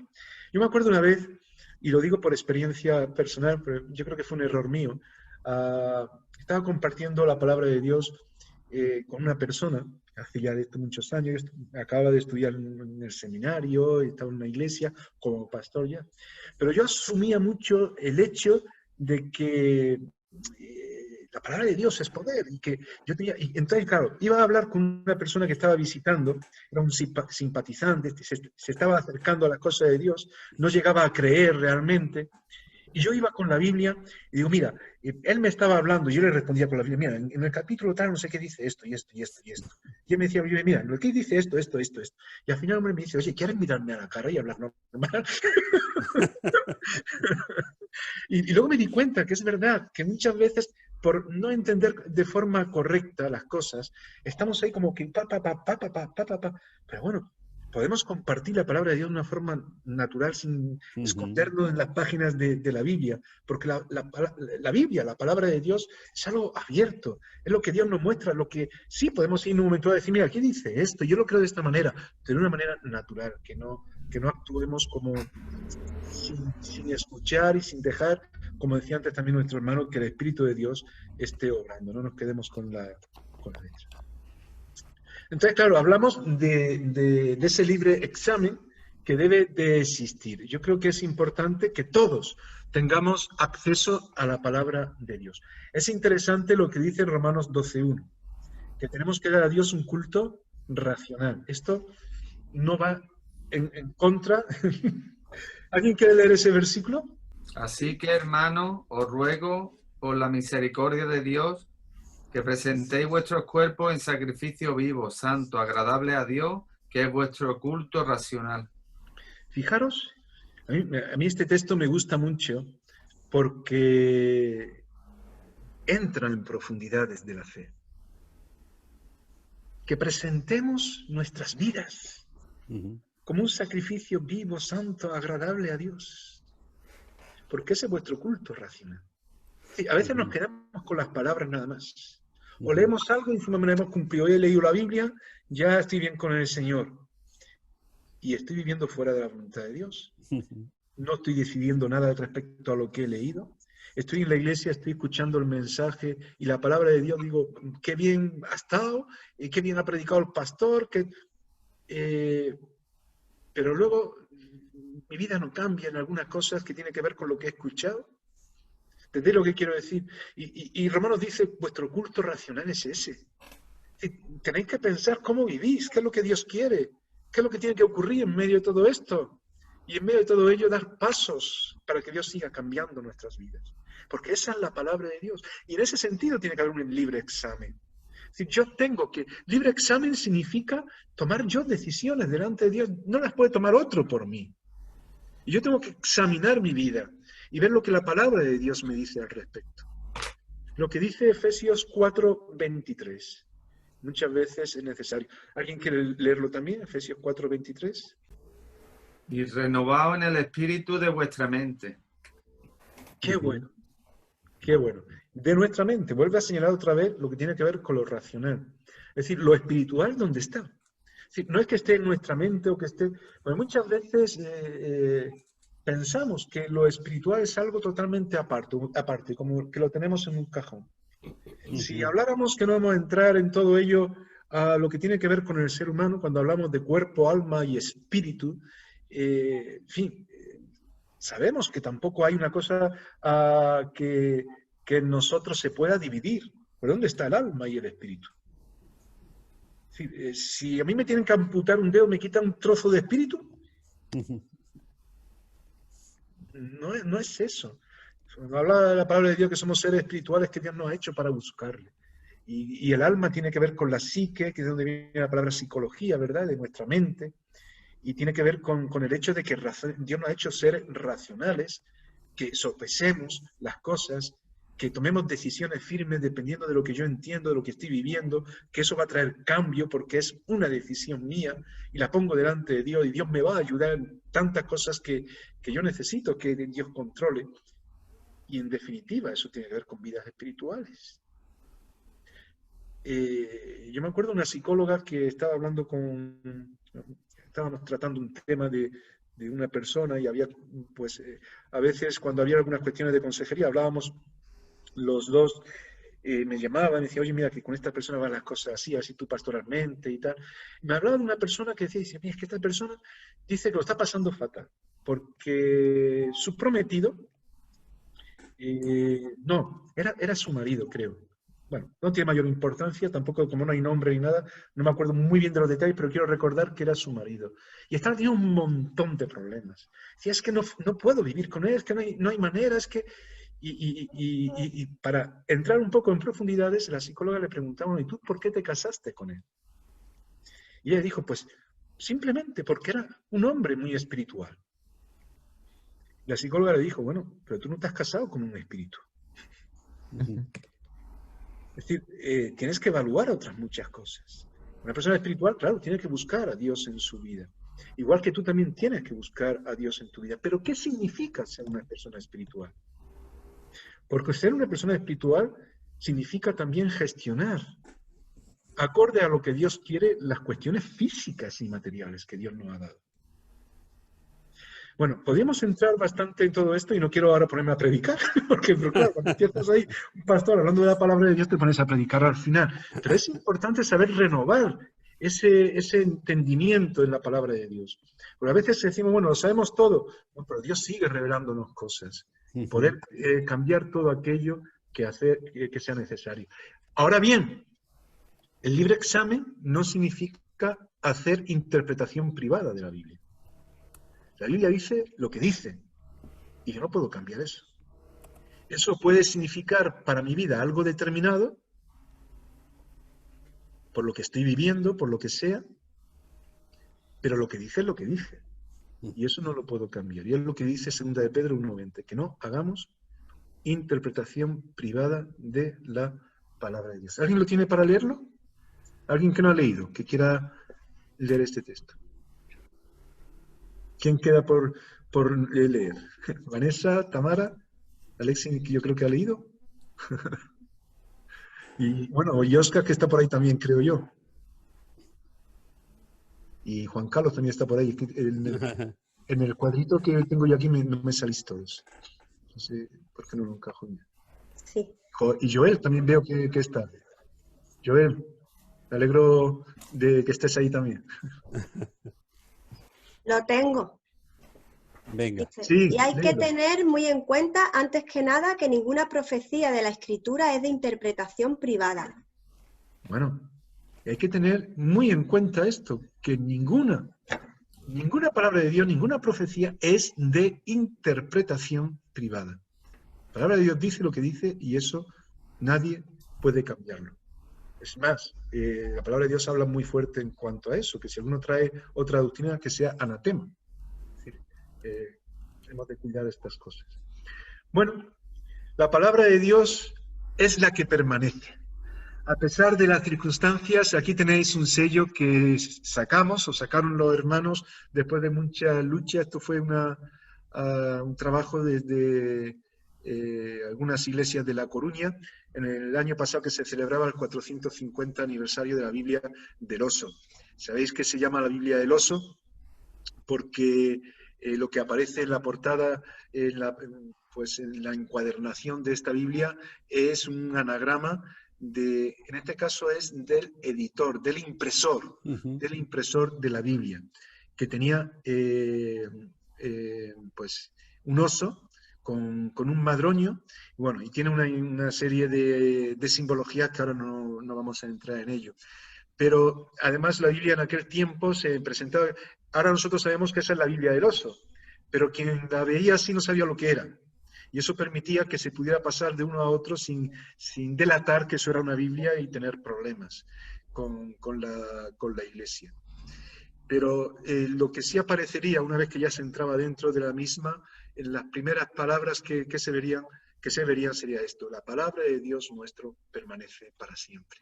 En un tiempo que se quería quitar lo que era la palabra de Dios. Sabemos que la Biblia que más está generalizada en el mundo hispano y que usamos nosotros es la de Reina Valera. Sabemos también que hemos estado hablando un poco de esto, que Cassiodoro de Reina fue quien hizo inicialmente este trabajo en el 1569, y puesto que se agotaron todas las Biblias, bueno, se agotaron, las quemaron, las quitaron, desaparecieron, quedaron unas pocas nada más, y fue necesario en pocos años, en el 1602, ya tener que hacer una revisión, que fue lo que hizo Cipriano de Valera. He puesto aquí Jerónimo, no porque se llamaba Jerónimo, tanto Cassiodoro de Reina como Cipriano de Valera, los dos eran de la orden de los Jerónimos, como clérigos de donde se convirtieron.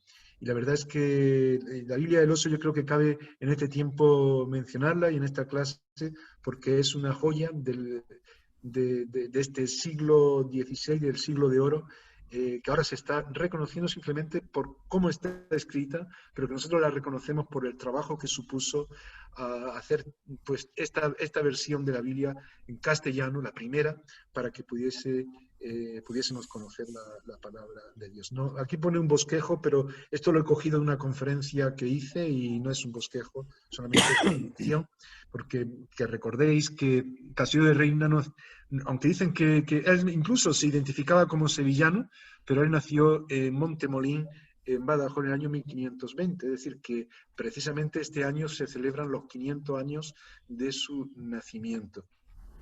Y fue precisamente en este monasterio de San Isidoro del Campo, en esta orden de Jerónimos, junto con otros monjes que se convirtieron. Y recordáis, ya o habrá llegado a vosotros, esta escultura que se inauguró ahora recientemente, el día 29.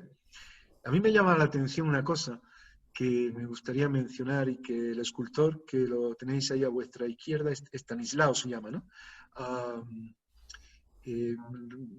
Veis que la escultura, yo no sé si se hizo con esa intención o no.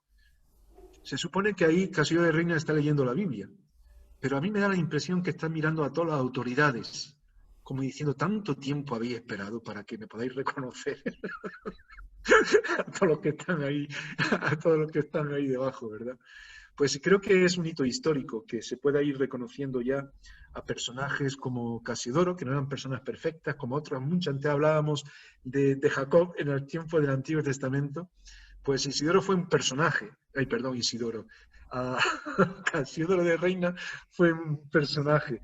Hubo muchas historias por sus coetáneos, aquellos que vivieron en su tiempo. Pero fijaros, Dios lo cogió y lo usó, lo sacó de una situación complicada y lo puso para servirle en este trabajo magnífico para poder traernos la palabra de Dios. Aquí es donde mencionaba yo antes, pensando un poco en esto, en el anagrama, con el oso. Si os dais cuenta, en este anagrama no hubierais percatado, si no se analiza, y nadie se percataba en aquel tiempo, pero se quiso dejar una constancia. Y como decía, no voy a entrar en la simbología del mazo que da en el panal, del oso, no voy a entrar en todo esto, pero fijaros que a la derecha hay un libro. ¿Y qué es ese libro? Es la Biblia. Y no sé si os dais cuenta, pero hay una palabra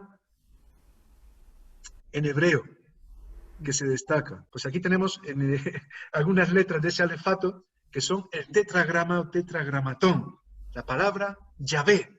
Ahí la estaba poniendo Casiodoro de Reina. El impresor ya lo tenía ahí colocado como algo especial. Lo que hay aquí tiene que ver con Dios, ¿no? Y es una Biblia, aunque algunos no se darían cuenta cuando viesen ese anagrama. Y fijaros, muchas veces decimos, qué bien que la palabra de Dios ha llegado, pero eso costó una barbaridad de muertes, de personas que pudieran introducirla, la impresión, bueno, no vamos a entrar ahora mismo en los costes, pero fue muy cara. Como sabéis, no se pudo escribir desde España, sino que Casiodoro de Reina tuvo que salir fuera, estuvo en diferentes lugares, huyendo, perseguido, hasta que finalmente la pudo editar, publicar imprimir desde Basilea. Incluso intervinieron, la Biblia siempre es el fruto, no de una persona, sino del pueblo de Dios. Y cuando hablamos de la Biblia de Casiodoro de Reina, estamos hablando de un tesoro que tiene que ver con el pueblo de Dios en aquel tiempo en España también. Porque hubo una serie, no solamente, es decir, Casiodoro de Reina salió de Santi Ponce, de San Isidoro del Campo, no él solo, salió con un buen número de monjes convertidos que tuvieron que salir huyendo. Algunos se los cargaron y no les dio oportunidad. Pero todos ellos estaban de alguna forma guiados por el Señor para un trabajo como este.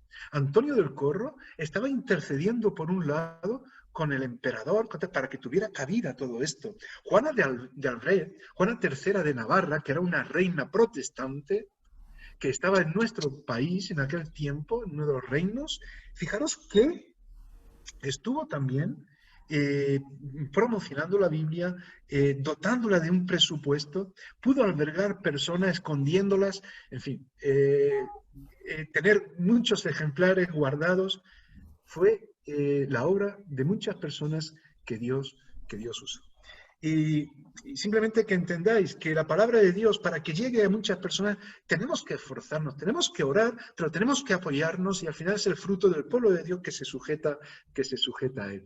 Me llama la atención, quería, en la Biblia del Oso, además de la Biblia, que además se dejaron los libros deuterocanónicos también en esta primera Biblia, para que pues para intentar que no se quemase y que respondiera también a los libros que tenía la Iglesia Católica, pero aún así se quemarían y bueno, había una serie de amonestaciones, había una serie, incluso el otro día en una conferencia que estuvimos escuchando de Antonio Simoni, ¿no? Antonio Simoni se llama, sí, que es un profesor también de historia en el CESTAT, se hablaba de Francisco de Encina, y Francisco de Encina fue otra de las personas usadas para que la Biblia del Oso, la Biblia que tenemos en nuestras manos, llegase.